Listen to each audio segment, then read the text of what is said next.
मैं आपको लास्ट में गिलहरी, चूहा और मच्छर के बारे में बताया था कि गिलहरी और चूहा के दांत हमेशा बढ़ते रहते हैं। आपने नोटिस किया होगा कि गिलहरी और चूहा हमेशा कुछ ना कुछ कुतरते रहते हैं। कभी आपके कपड़े कुतर देते हैं, तो कभी आपकी कोई केबल वगैरह, तो कभी कुछ तो कभी कुछ। वो इसलिए करते हैं क्योंकि उनके दांत, अगर वो कुछ कुतरते नहीं हैं तो उनके दांत हमेशा बढ़ते रहते हैं, जिससे उनके दांत बाहर आ जाएंगे और उन्हें खाना खाने में बाकी समस्या आएंगी।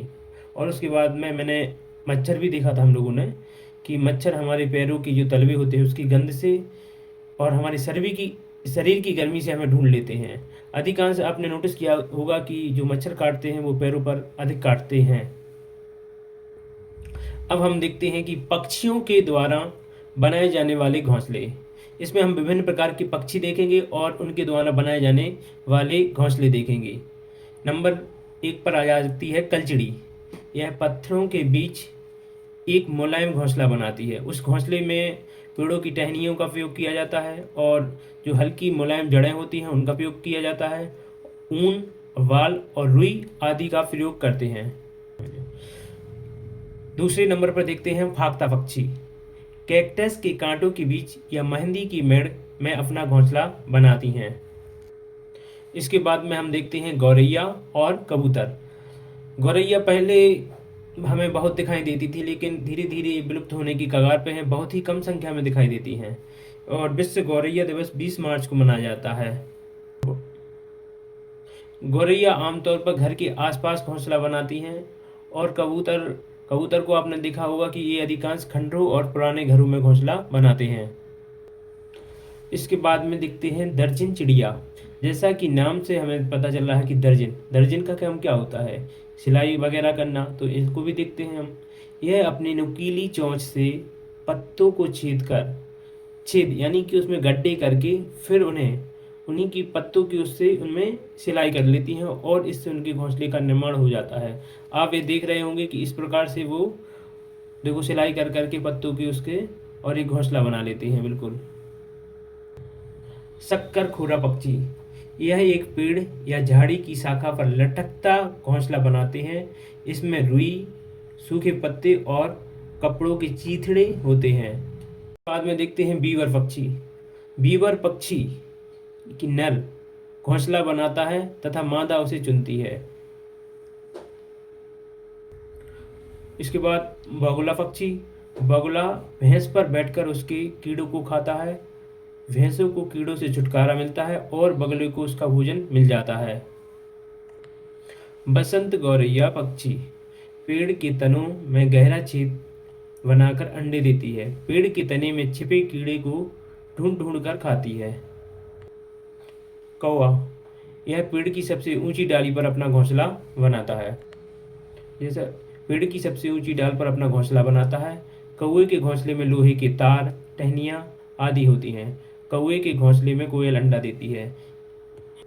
कोयल अपना घोंसला नहीं बनाती है, यह कौवे के घोंसले में ही अंडा दे देती है। आपकी परीक्षा में आएगा कि ऐसा कौन सा पक्षी है कि जो अपना घोंसला नहीं बनाता है, तो उसमें आपको एक कोयल विकल्प मिलेगा।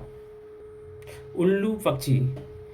जैसा कि आपने देखा होगा कि दिन में बिल्कुल भी ना के बराबर आपको कोई उल्लू देखने को मिले। अधिकांश उल्लू रात्रि में देखने को मिलता है और यह एक निशाचर जानवर है। यह अपनी गर्दन को पीछे की ओर 260 डिग्री से 270 डिग्री तक घुमा सकता है। मैना पक्षी। रेगिस्तान में मैना चिड़िया पाई जाती है। मैना अपनी गर्दन को झटके से पीछे कर लेती है। अब हम देखते हैं कुछ महत्वपूर्ण बिंदु। पक्षियों के पंख उड़ने, सर्दी गर्मी से बचाने हेतु रूपांतरित होते हैं। पक्षियों की चोंच में दांत नहीं होते हैं। पक्षियों का हृदय 4 गोष्ठी होता है। पक्षी केवल अंडा देने के लिए घोंसला बनाते हैं। जैसा कि हमने अभी पहले देखा है कि कोयल अपना घोंसला नहीं बनाती है, यह कौवे के घोंसले में अंडा देती है। और जो उड़ने वाले पक्षी होते हैं उनकी हड्डियां खोखली होती हैं जिनमें हवा भरी होती है। पक्षी एक ही समय में 2 आंखों से दोनों और अलग अलग चीज़ों पर नज़र डाल सकते हैं।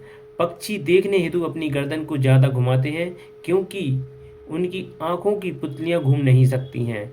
चील, बाज व गिद्ध हमसे 4 गुना ज़्यादा दूर तक देख सकते हैं। रात में जागने वाले जानवर हर चीज़ को सफ़ेद और काली ही देख सकते हैं। इसमें ये आ रहा है कि हमसे 4 गुना ज़्यादा दूर तक देख सकते हैं। ये आपके ऑप्शन में आएगा कि मतलब इनमें से कौन सा पक्षी मनुष्य से 4 गुना ज़्यादा देख सकता है। 3 तो ये दिए रहेंगे और एक और दिया रहेगा, तो इनमें 3 तो सत्य हो जाएंगे, एक असत्य हो जाएगा, ठीक है। और इनमें से एक और आ जाता है कि हाँ, रात में जागने वाले पक्षी या जानवर को वस्तु का कलर कैसा दिखाई देता है। जैसा हम पहले देखते थे ब्लैक एंड वाइट टीवी में जो दृश्य दिखाई देते थे, उसी प्रकार से सफ़ेद और काले ही दिखाई देती हैं उनको। इसके बाद में एक उसमें वो आ जाता है कि टॉपिक आता है कि पक्षियों की चोंच से भी प्रश्न आते हैं। वाज, चील और गिद्ध जैसे मांसाहारी पक्षियों की चोंच छोटी और हुक की तरह मुड़ी हुई होती है। तोते की घुमावदार चोंच होती है जो फल कुतरने में मदद करती है। कबूतर, गौरैया आदि की चोंच छोटी, चौड़ी और मजबूत होती है। ऐसी चोंच अनाज के दानों को तोड़ने में सक्षम होती है। मछली पकड़ने वाली चिड़िया जैसे सारस, बगुला आदि की चोंच लंबी, पतली और सुई की तरह नुकीली होती है। कुछ पक्षियों की चोंच में निस्पंदन प्रणाली होती है, यानी छानने की प्रणाली होती है। इन पक्षियों के उदाहरण हैं हंस, फ्लेमिंगो, बतख आदि। ऐसे पक्षी पानी के आसपास रहते हैं तथा अपना भोजन चोंच में लेने के बाद अन्य पदार्थ जैसे कीचड़ आदि को अलग कर लेते हैं, यानी उन्हें छान लेते हैं। ये एनसीईआरटी की किताब में दिया हुआ एक चित्र है। पक्षियों के पंजे, जैसा काम वैसे पंजे। इस प्रकार का पंजा देखो, इसमें एक पतली पतली उसमें वो लगी हुई है, तो ये पानी में तैरने के लिए होते हैं। ये बिल्कुल लंबे लंबे हैं, इनके बीच में कुछ भी नहीं है, खाली जगह है, बिल्कुल लंबे लंबे हैं ये इनके पंजे, यानी कि टहनियों को पकड़ने के लिए होते हैं। ये देखो इनके पंजों में जो नुकीली ये है, इस शिकार को पकड़ने के लिए होते हैं। इस प्रकार के पंजे बाज वगैरह में पाए जाते हैं। ये पेड़ पर चढ़ने के लिए पंजे होते हैं और ये जमीन पर चढ़ने वालों के पंजे होते हैं, बिल्कुल ये पतली पतली लंबी टांगों वाले होते हैं। पानी में तैरने वाले पक्षियों के पंजे झिल्लीदार होते हैं। ये झिल्लीदार पैर तैरने में उनकी मदद करती हैं, जैसे बतख, राजहंस, पेलिकन पक्षी के पैर। जिन पंजों के आगे की ओर फैली 3 उंगलियां और पीछे 1 उंगली होती है, ऐसे पक्षी टहनियों पर बैठने में मदद करते हैं, जैसे गौरैया की। अभी हमने पंजे पहले देख लिए हैं, 5-6 प्रकार के पंजे देखे हैं, उन्हीं के बारे में हम पढ़ रहे हैं। आगे की ओर फैला पंजा नरम सतह पर चलने में मदद करता है, जैसे ह्यूरॉन का। जिन पक्षियों की टांगें और पैरों की उंगलियां लंबी होती हैं, वे पक्षी पानी के किनारे वाली सतह पर आसानी से चल फिर लेते हैं और पानी में जाकर मछलियों का शिकार आसानी से कर लेते हैं, जैसे क्रेन, सारस, बगुला आदि। ये देखिए उल्लू का पंजा। ऐसा मजबूत पंजा और थोड़ा मुड़ा हुआ और तेज नाखूनों वाला होता है। शिकार को पकड़ने में मदद करता है, जैसे चील, गिद्ध और उल्लू के पैर। किताब से अभी हमारे पक्षी खत्म हो चुके हैं, पक्षियों की विशेषताएं और पक्षियों के पंजे। इतने पक्षियों से इससे बाहर सीटेट में क्वेश्चन बाहर नहीं जाएगा। अब हम देखते हैं विभिन्न प्रकार के घर। देखिए घर के प्रकार, पत्थर तथा लकड़ी के बने घर, ये मनाली में पाए जाते हैं। ऐसे पहाड़ी इलाके जहां अधिक वर्षा और हिमवर्षा होती है, इन घरों की छतों को ढलवा बनाया जाता है। हिमवर्षा होगी तो उनकी जो बर्फ एकत्रित होगी वो ढाल के माध्यम से नीचे गिर जाएगी। पत्थरों से बने घर,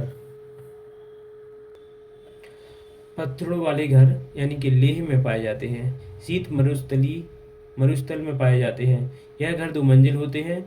घरों की दीवार पर मिट्टी और चूने से पुताई की जाती है। घरों को मजबूत बनाने के लिए पेड़ों के मोटे तनों को इस्तेमाल में लिया जाता है। निचली मंजिल पर जानवर एवं आवश्यक सामान रखते हैं और ऊपर की मंजिल पर लोग रहते हैं। नीचे की जो मंजिल होती है, यहाँ पे गलत टाइप हो गया है मंदिर, लेकिन यहाँ मंजिल है। नीचे की जो मंजिल होती है उस पर कोई भी खिड़की नहीं होती है। फल एवं सब्जियों को छत पर सुखाने के लिए डालते हैं। बांस के बने घर, बांस के बने घर अधिक वर्षा वाले स्थान पर पाए जाते हैं, अधिक बाढ़ वाले स्थान पर पाए जाते हैं। यानी कि असम में पाए जाते हैं। अधिक वर्षा होती है, जो वर्षा का पानी होता है वो यहाँ से नीचे से आसानी से निकल जाएगा और यहाँ पर ऊपर वालों को कोई भी यानी कि सामान की या जनहानि नहीं होगी। बांस वाले घर जमीन से 10 से 12 फुट ऊंचे बने होते हैं या 3 से 3.5 मीटर ऊंचाई पर बने होते हैं। बांस के मजबूत खम्भों पर बनाया जाता है इन्हें। यह घर अंदर से लकड़ी के बने होते हैं। इन घरों की छतें ढलुआ होती हैं, यानी कि जो वर्षा का पानी आएगा वो आराम से नीचे गिर जाएगा। फिर चौथे नंबर पर हम देखते हैं मिट्टी तथा झाड़ियों से बने घर। यह घर अधिक गर्मी वाले स्थानों पर पाए जाते हैं। यहाँ कम वर्षा होती है, जैसे राजस्थान। आपने देखा होगा कि राजस्थान में अधिकांश घर मिट्टी की और मोटी दीवारों से बने होते हैं। घरों की दीवार मोटी होती है तथा मिट्टी से बनी होती है। दीवारों को लेप कर सुंदर बनाया जाता है ताकि मिट्टी टूटे नहीं। गोबर, मिट्टी और झाड़ की जगह मिट्टी में भूसा भी डाल देते हैं, यानी कि छतें कटीली झाड़ियों से बनी होती हैं। छत बनाने में नीम तथा कीकर की लकड़ी का उपयोग होता है ताकि कीड़े ना लगें। नंबर 5 पर देखते हैं हम ईंट से बने घर या ऊंची इमारतें। यानी कि ईंट से बने घर या समतल जो ईंट से बने घर होते हैं या लंबी इमारतें, ये समतल मैदान क्षेत्र में पाई जाती हैं। जैसे दिल्ली में देखा आपने, अधिक जनसंख्या के कारण ऊंची ऊंची इमारतें होती हैं एवं बहुमंजिले मकान देखने को मिलते हैं। नंबर 6 पर हम देखते हैं हाउस बोट। ये डल झील श्रीनगर में पाए जाते हैं। इसकी लंबाई 80 फीट तथा चौड़ाई 8 से 9 फीट होती है। इन पर बहुत ही सुंदर नक्काशी पाई जाती है, जिसे खत्म बंद कहते हैं। ये क्वेश्चन आया है पिछली PYQ में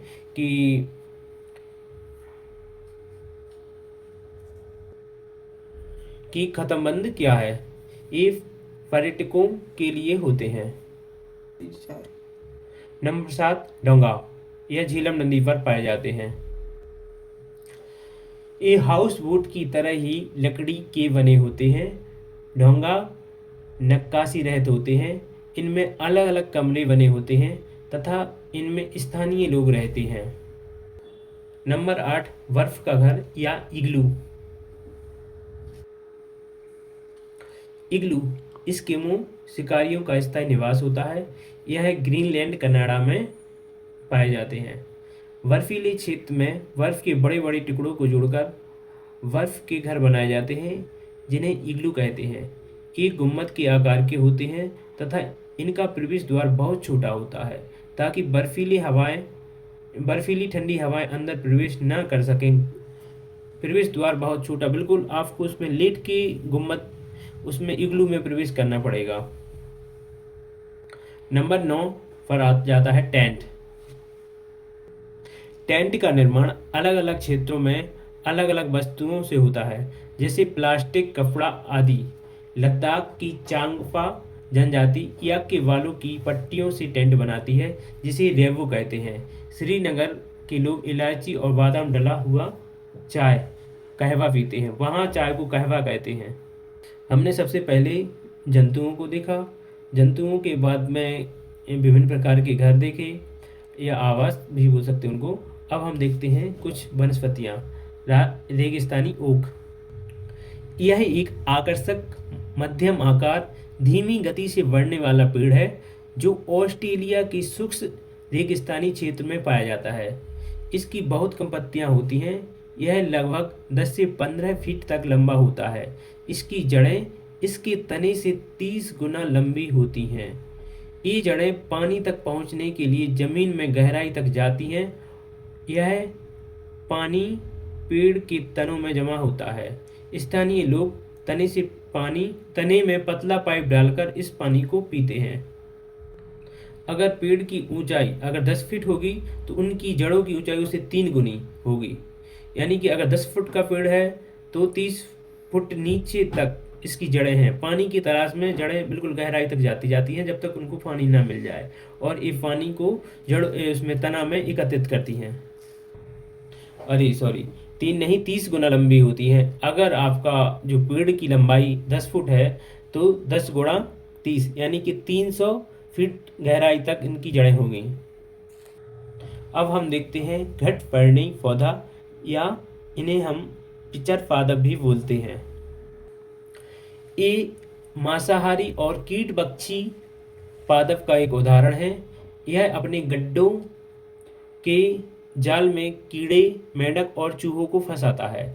इसकी घड़े के समान दिखाई देने वाली संरचना वास्तव में उसकी पत्तियों का रूपांतरित भाग कीड़ों को आकर्षित करने के लिए होती है, और एक प्रकार की अच्छी गंध भी फैलाता है, जिससे पक्षी इसकी ओर आकर्षित होते हैं और उस जो घड़े के समान इसकी संरचना होती है उसमें आके फंस जाते हैं।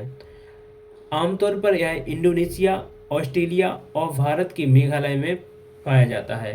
यह क्वेश्चन भी लगभग 3 से 4 बार PYQ में आया हुआ है। क्लोरोफिल की उपस्थिति के कारण पौधा प्रकाश संश्लेषण करने में सक्षम है, लेकिन नाइट्रोजन की कमी को दूर करने के लिए यह कीड़ों को खाता है। इसके बाद में हम देखते हैं खेजड़ी पेड़।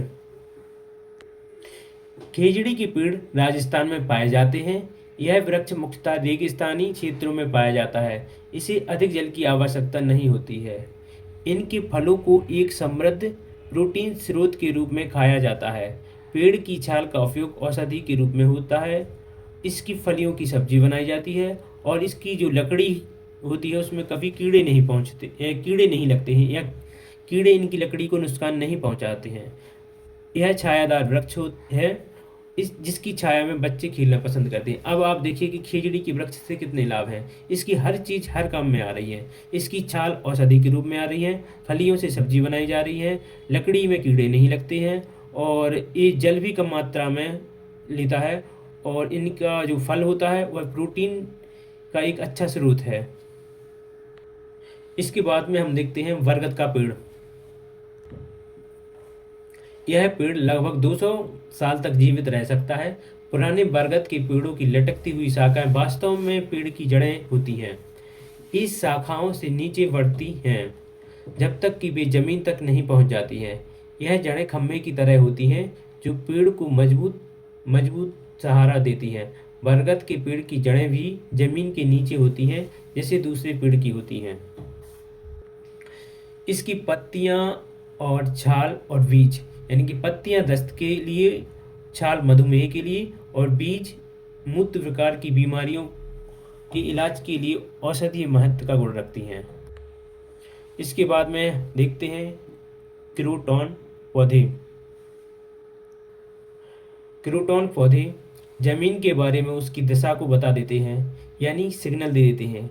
क्रोटॉन पौधों की जड़ें जमीन से ज़्यादा गहरी नहीं होती हैं। जब मिट्टी सूखने लगती है तो इस पौधों की पत्तियां सूखने लगती हैं और झड़ने लगती हैं, जिससे मिट्टी का पता चल जाता है कि मिट्टी सूख रही है, और यह एक प्रकार का सिग्नल होता है। इसके बाद में देखते हैं कि कौन सी सब्जियां कहाँ से अपने भारत में आई हैं, या सब्जियों का जन्म स्थान क्या है। जैसे दक्षिण अमेरिका से मिर्च, आलू, अमरूद, टमाटर, मूंगफली, ये 5 चीज़ें दक्षिण अमेरिका से आई हैं। इसके बाद में हम देखते हैं अफ्रीका से कॉफ़ी और भिंडी आई है, और फिर इसके बाद में यूरोप से गोभी और मटर, चीन से सोयाबीन। इसके बाद में हम देखते हैं असम से चाय आई है, और चाय मूल रूप से असम की ही है। और जो भारत में जो मूल रूप से थी क्या क्या, वैगन, केला, सेम, करेला, आम और संतरा, बेल, मूली, पालक, परवल, टिंडा और मेथी। इसके बाद में देखते हैं पौधों का भाग जिन्हें हम खाते हैं, यानी कि जड़ के अंतर्गत क्या क्या किन पौधों की जड़ें हम खाते हैं। मूली एक प्रकार की जड़ है, गाजर भी, चुकंदर भी, टेपियोका और शकरकंदी। इसके बाद में देखते हैं वे पौधे जिनको हम तने के रूप में खाते हैं। आलू एक प्रकार का तना है, प्याज भी एक प्रकार का तना है, और अदरक भी एक प्रकार का तना है। इसके बाद में पत्तियाँ, धनिया, पत्ता गोभी, अरवी, पालक, कड़ी पत्ता, और फिर बीज को देखते हैं कि काय का बीज हम अधिकांश खाते हैं। चना, बाजरा, सरसों, गेहूँ, धान। और फिर फूल का देखते हैं कि जिन फूलों की सब्जी बनाई जाती है, यानी कि सहजन के फूल, केला, कचनार। और फिर देखते हैं फली, मटर। तो ये रही आज की हमारी दूसरी क्लास।